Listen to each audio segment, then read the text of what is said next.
Hello, everybody. Happy Mother's Day to you guys.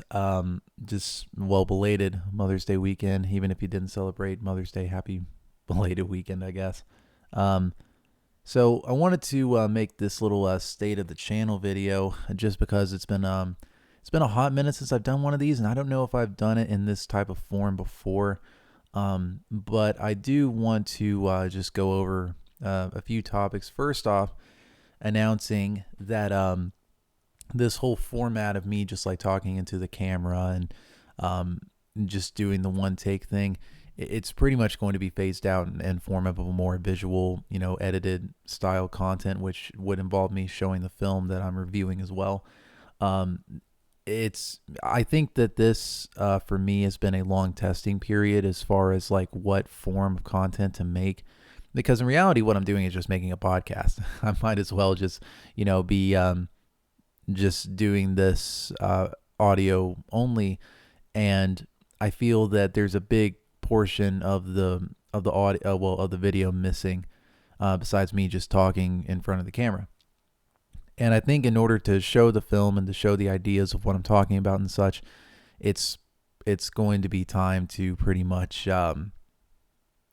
work on this and edit it and make content that's a lot more palpable instead of like me just doing this thing, which is fun. I like doing this, but at the same time, it's just um, it's really not the best as far as like entertainment goes or what have you. Because I'm a YouTube watcher as well, um, and I do think that that's contributed to like a lot of the sporadic output that I've been doing over the past few months, and that because life's been just totally crazy the past few months with like jobs, anxiety, kids, all that stuff. So like in this case, I'm going to be working on this full time now because it's now summer.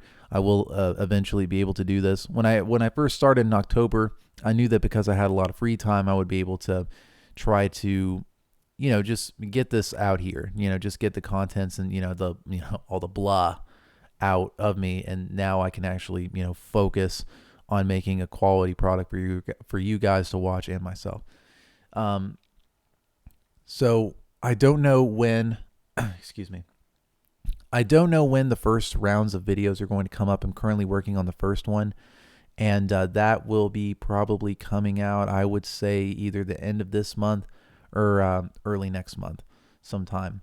And now there's another part of this where the one of the also the other reasons why I wanted to do this content, just doing this sort of thing, is because the editing of the film itself is going to bring a lot of like attention as far as like copywriting and all that stuff, copyright strikes, which of course a lot of film YouTubers deal with all the time, right? Well, in order to combat that, I mean, I'm just going to have to fight it. I mean, if it does come, if it comes, it comes, right? So, because I knew that I was dragging my feet about it a little bit because I didn't want to make this a sort of I, this channel will be taken down and like after 3 strikes or whatever like that. That's such a pain in the ass that I really did not want to deal with that, especially like putting like hard time and effort into this sort of thing. So in this instance, I feel that in order for this channel to grow, I'm just going to have to go with the editing process because I think that's just going to be a lot better content, in my opinion, instead of me just doing this, which, I like, but I mean, and you guys obviously like it too, the subscribers, but, um, but it, in order for you to be successful in this, I mean, you have to evolve essentially. And especially as a visual person like I am, as well as audio, I don't know what that meant, but pretty much this is going to be phased out eventually. Now, I will have a couple titles, actually, I think 3 titles that I'm going to be reviewing coming up here. That is that's going to be very interesting to talk about, I would say. I will show you those titles later on, but this is just an announcement to say that I am going to be doing this, editing these videos and making content that's like really worthwhile, and writing and all that good stuff. So that's what I've been doing here over the past few months here. Just getting that all set up. And now that it is set up, I'm currently working on it. So And then I also want to give a shout out to all the subscribers that have stuck with me at this point. I really do appreciate your time and patience and just, hearing me out and hearing my ramblings and such. And I really do appreciate the love and support. You guys, keep me going and, keep me wanting to make this channel, because obviously you guys like this and I do this for you guys. And I know that sounds lame as hell, right? But at the same time, like, what I wanted for this channel was this sort of community to talk about the movie itself, right? You can go on to any Letterboxd review and reviews and just watch and read reviews, right? And then you get like sort of an idea of what a film is. But I don't think I've ever came across a channel, like there's maybe one channel that I've come across that like can do and extract the ideas of a film and do it well. I forget the name of the channel though. But with that being said, I just think that there's a lot of YouTubers out there that will review physical media and it's just like the 4K transfer is great. Oh, get this if you do new releases and such, which I will as well. But it's going to be about the movie. It's not going to be about like, okay, skip on this, skip on whatever, right? And I was pretty harsh about The Man Who Fell to Earth, like this new Lionsgate release, right, that came out from Studio Canal. I just didn't like the 4K transfer, but I mean, I'm going to tell you that even though I'm not the biggest tech guy, right? I still play PS2 games. I mean, I don't care because they're fun, right? If everything was about graphics and it looking good and all that stuff, then why is DVD still ranked number one, right? Why is 4K still lagging behind? Because that stuff is expensive, dude, right? I mean, this is a niche hobby. But anyway, I'm getting off onto like another subject and might be this future of another video. But anyway, so in this case, like the more that I get films and the more that I review them, they will be tighter. And again, I hope you guys will be here for the ride. Anyway, so now we are going to have a full preview, most preview, unless like I just get a random Blu-ray or 4K in the interim. But these are the films that I'm essentially going to be taking a look at, and this was recorded on May 16th of 2023. So Criterion's new releases just came out yesterday, and this is mostly for the summer slate, which I'll be able to get into the last part. But I will say that I am still going to continue the Radiance releases here. The Sunday Woman I have in the can, and then that's going to be like just a rambly type of video. Yakuza Graveyard just got shipped out yesterday, so that's going to be, I think it's going to be, trying to think. It's going to be tomorrow, I believe, when this is going to get here, which I was kind of nervous about because Amazon gave me like a July release date, and I'm like, oh, I don't know. But this is coming here soon, so that is going to be reviewed. Unfortunately, not in the edited style like I like to, because it's maybe a little bit too hot of a commodity to do that right now. But this will just be a rambly type video until like I'm able to get caught up with these other videos that I'm currently working on. Then you got Cosa Nostra, the Three Mafia Tales by Domineo Dominat. I'm gonna pretend I said that right. June 20th that comes out. I'm really excited for that one, as well as Red Sun. Those both come out on that date. This is a 3-film box set that looks incredible. Just going to Diabolic. I don't want that, but definitely cannot wait for this. And then A Moment of Romance comes out in August by Benny Chan, and The Messiah of Evil comes out, I believe, in October, around Halloween time. So those are going to be 2 later ones that, is a long time from now. So then you also got The Iron Prefect in July. I don't know why this wasn't included in the Radiance US releases, because this is also a Region A title. But this is based on a true story about someone that's going to clean up the mafia, even though he was a fascist. But this is definitely one to look out for. I can't wait to look that up. So the rest of the summer, it's mostly going to be a mixture of Radiance release titles with a mixture of just general releases, because I'm weird like that, right? I don't like to, just review, stuff that's really coming on or anything. Not because everybody else is doing it, but because I just don't find, not the films to be interesting, but I just find it to be just whatever. So, and I'll explain that here in a bit.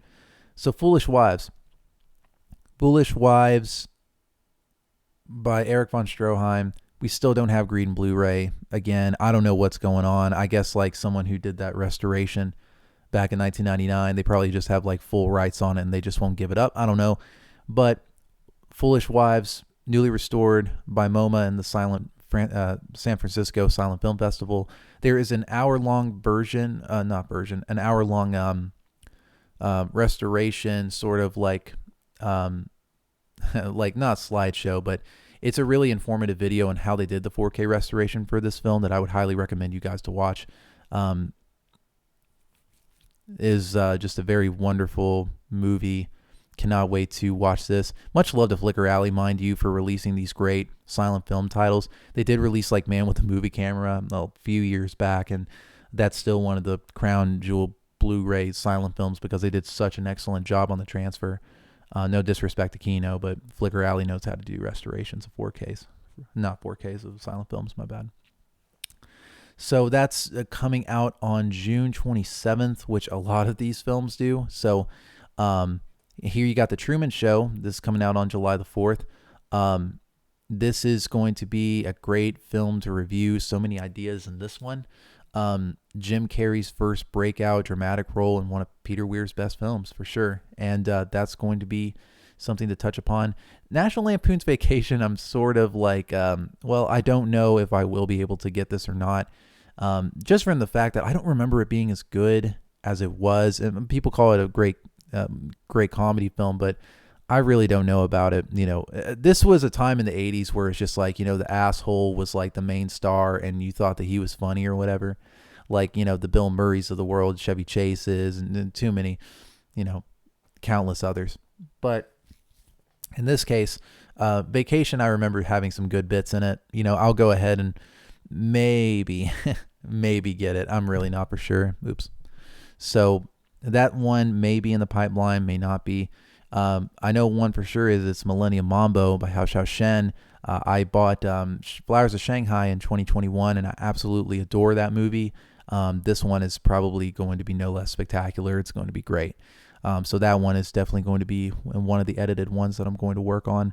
Then a more interesting release here, Le Mépris or Contempt in English, by Studio Canal. It's going to release this on June 26th in Region B.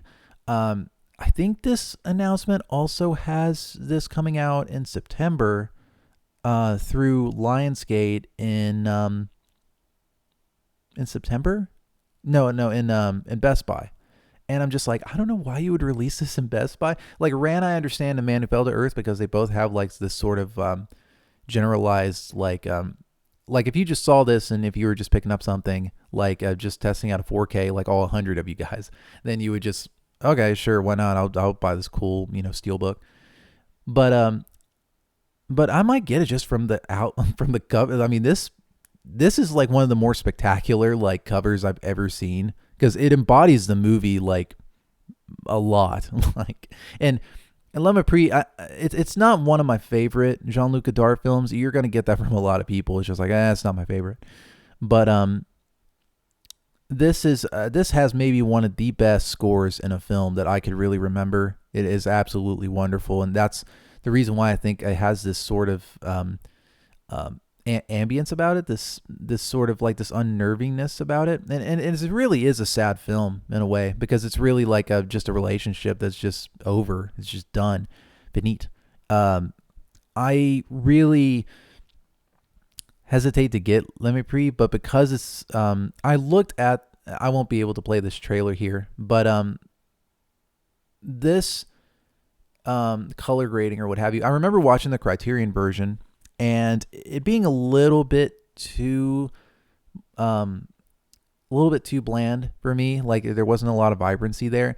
This looks like in Hivinti or whatever. They're the same ones that did the three colors thing, color grading or what have you. Now I was kind of hit or miss on those, because I think that there was some parts in red that I just absolutely detested about the color grading. Now the rest of the films, they were fine.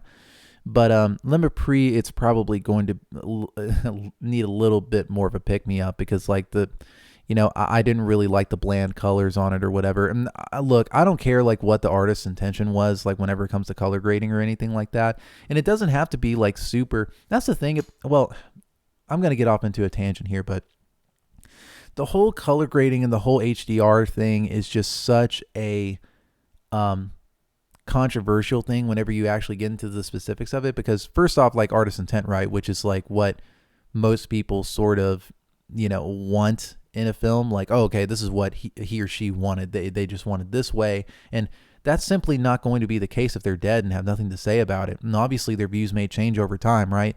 So like people have, well, colorists and people that are doing 4Ks have that mindset probably, and just do whatever, I guess. Now I'm not going to like damn them or anything like that, because I think that's just like a stupid argument here. Like there's some like color stuff that I'm not a fan of in my collection as well. Like because even like for 3 colors, for example, I go back to it, like the people still love the Miramax versions of that and how they looked, right? And I like the way that the Criterions looked at. They were very natural. They showed their color boldly. And these new 4K restorations, like they're good, but I mean, it's just it's a different way of watching the film. But I think people kind of need to get over the fact that, oh, well, because like this was like colored incorrectly or anything like that, then, just whatever, pretty much. Like, I guess the problem is like with, I believe I'm saying that their name right, like Venti or whatever like that. I think they also did The Discreet Charm of the Bourgeois, which honestly, that needed a lift up too, because like that was a drab looking film. And I think they did a good job of it. And I think that Le Mépris is going to follow that trend, whereas like 3 colors was just a little bit too much, maybe. But I still go back and forth on that. But it's a little thing to discuss about. I mean, we could be here all day talking about like how certain films are changed or whatever. Like the Dollars trilogy, right? It had that big like restoration job by that company, I think La Ravata. I forget which one it's called, but all 3 of the films were done in like this piss colored thing, and people absolutely loathed it. And when the 4Ks came out, it was a completely different, well, not completely different, but they washed away like, most of the yellows and such, right? So I do think that Haventi is sort of like following this trend of like, okay, well, we'll make drab movie, like these drab movies need to be picked up a little bit or anything, which is fine. I can understand that. But yeah, it's like examples like 3 colors, it may not be the best. But again, someone could be like, devil's advocate and turn that around in some way. But okay, that was pretty much it for the color grading stuff. Now, another announcement I wanted to make is that I was one of the lucky 2,000 to get Irresistible, the limited edition slipcover, which I can't show on here. But it looks, this is maybe one of the worst blind buys I'll ever get, because I know that, I'm trying to think. I got In the Realm of the Senses, and that was a blind buy. And I've never watched an Oshima film or anything like that at that point, and I absolutely loathed it. I still don't think it's a good film, but this may be up there. I'm not for sure, but I heard so many great things about Irreversible that I had to take the plunge on it. I don't believe it's streaming anywhere as well, and this is the first Region A release of, I believe, a Gaspar Noé film. I could be wrong about that, but it had 2 versions, the original cut and the straight cut. I'm going to watch both of those, and then I'm going to give you my thoughts on it. Won't be the edited version that I'm going to be working on other films for, but just because of the content is probably going to be pretty extreme and graphic, so I'll just be able to talk about this one. So yeah, I cannot wait to get that. They Vinegar Syndrome just contacted me yesterday through email that this is sending out now. So whenever I get that, I will talk about it, and it's going to be great. So besides that, guys, now we get to Criterion, the meat and potatoes, right? Now, we'll go down here as well, because I will give these like a shout out to. Rules of the Game is coming out with the 4K, and I love that movie. It's influential. There's a lot of films that are called influential for like numerous amounts of reasons, but Rules of the Game is one of those. And I might as well lump this in as well as Breathless from Jean-Luc Godard. Both of these films are absolutely timeless, and they're influential in many ways, and a lot of videos are done on this. But With both of these, I'm going to skip out on these releases just because I have the already existing Blu-rays, and I don't think I can really say a lot about these films more than what they could, whatever. Um, if you haven't saw either of these films, do yourself a favor, go ahead and watch these. These are absolute classics. Breathless may not be like the all-timer that it's made out to be, but in terms of like, cinema making or whatever like that, it's just great. Time Bandits, like I'm not a huge Terry Gilliam fan. I loved Fear and Loathing in Las Vegas and some parts of Brazil, but Time Bandits is not one of those films. So I skipped out on that one. I had the great, excellent Blu-ray release, and this is probably better, but Servant and Medicine for Melancholy, I won't be able to get those just for cost reasons. Pasolini's 101 is probably what's going to set me back the most, because I am going to do a full review on all these films because the ideas in them are so rich and so contained that it's going to be an absolute wonder to review this set and really go through it. Can't wait to watch the Gospel According to St. Matthew. That's going to be incredible. You also have Watermelon Woman, which I've heard good things about. I have to skip out on it, unfortunately. The same thing with After Hours, I'm sorry, which every YouTuber and their mother is going to be reviewing on YouTube. And I'm not going to be one of those people, not because everybody else is doing it, but I just don't find the ideas to be very interesting. I find it to be actually a very simple story that doesn't really take a long time to real long time to break down or whatever like that. I'll give you the review right now. I really liked Griffin Dunn's performance in the film.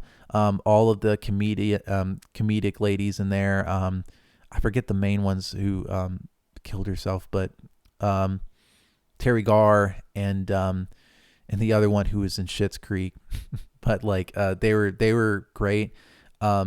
It's like, my review of it is like, okay, if you ever read Gene Siskel's review of the film, it's sort of like the first half of it is actually nervy and really great, and then the second part sort of like falls apart because like it sort of devolves into like this comedy of errors that you really didn't want. You wanted this sort of like nervy, gritty, like noir type of deal.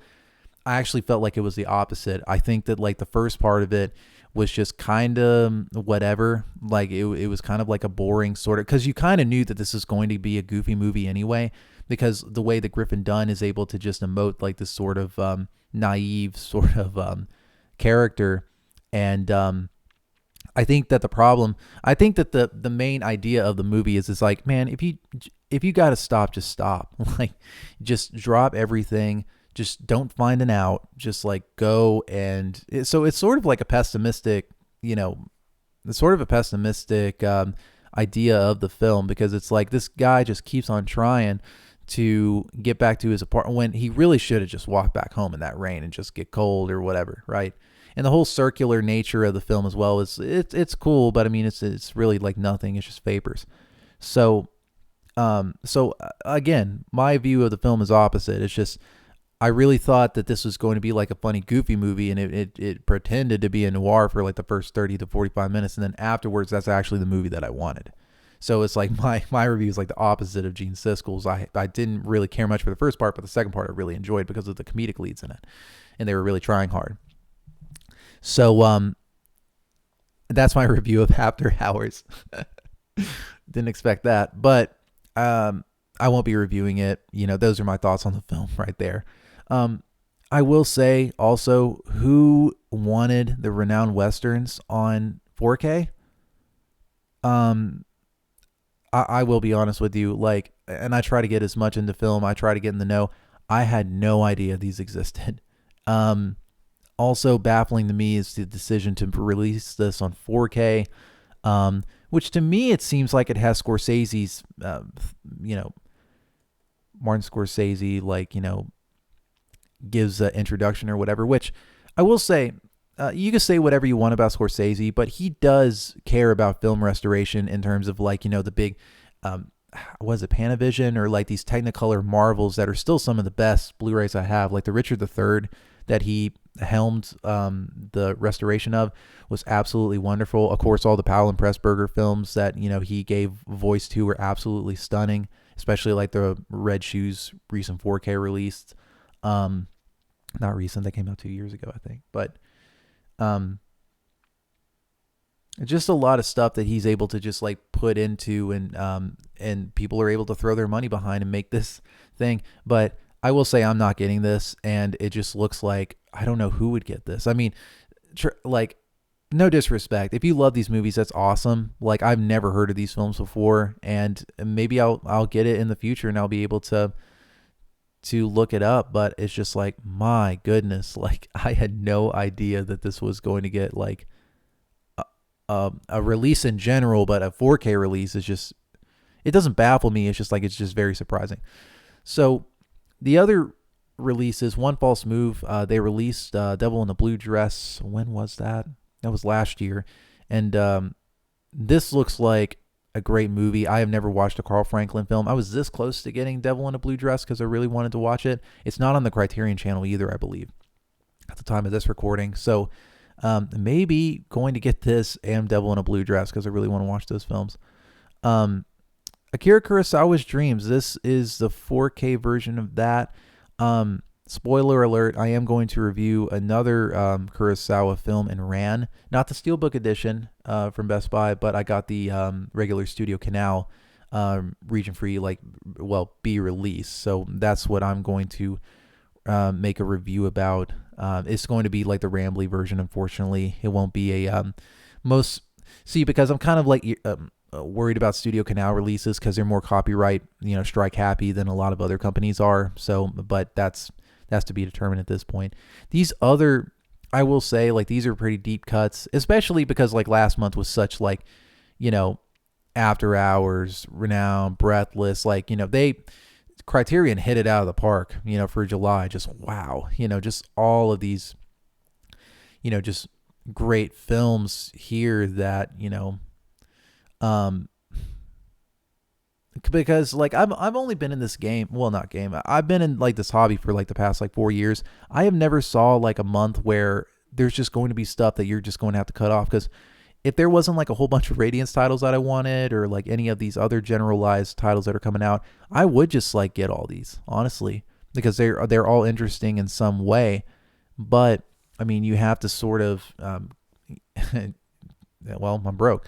So like in that case, like, you kind of have to just pick and choose. And this is what's pretty much in the pipeline. Maybe not National Lampoon's Vacation, but the rest of these are absolute musts. So that is what is in, this is essentially like what it is, man. Like this is what is coming to the channel. Some are, I would say that, later this month or late this month, early next month is when the first edited content is going to come out. I'm getting hard to work on that. I will not I'll not give you the title of the movie that I'm going to be working on at first, but it's definitely a more like, easier, time, I will say that, to edit this than a lot of other films because, the ideas are very simple. But it's going to be a good time. I appreciate you guys, again, checking out the channel, liking, subscribing, because, again, I wanted to make this more of a community channel, just giving my thoughts and your guys' thoughts as well, because your thoughts matter in my world, man, honestly. And even though I may not respond to all of them, I still appreciate the comments whenever you guys drop one. So thank you so much, guys, again, for sticking around at this point. The content will be better, I promise you that. And thank you so much again, and have a great week. Thank you.